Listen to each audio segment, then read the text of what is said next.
Appel salvateur ce matin au PK13 route de Caux. Le chemin de contournement se dessine.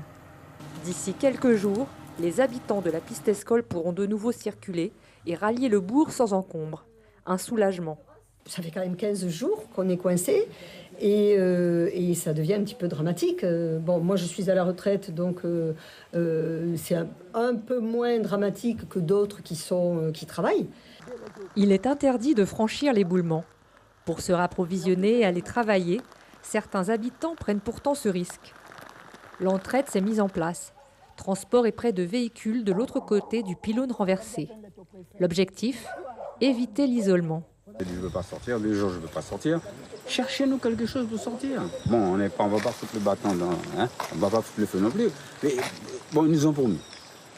On attend, c'est déjà bien. Des groupes électrogènes ont été livrés pour alimenter les habitants en électricité. 1,7 tonne de denrées distribuées. Quant à la réhabilitation du chemin Escole lui-même, il faudra être patient. Nous allons faire un dossier de catastrophe naturelle. Nous l'ont préconisé parce qu'aujourd'hui, avec toute la pluviométrie, dans lequel il est hors de question d'y toucher pour le moment, si on peut y toucher, c'est qu'en fin de saison sèche, peut-être au mois de septembre-octobre, d'où une piste pour contourner le problème, pour vraiment désenclaver plutôt cette zone.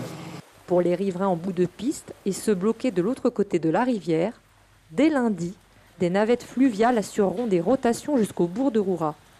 3 le matin et 1 le soir, du lundi au vendredi, et 2 rotations en journée le week-end. Suivez l'info sur Guyana Première, télé, radio et internet.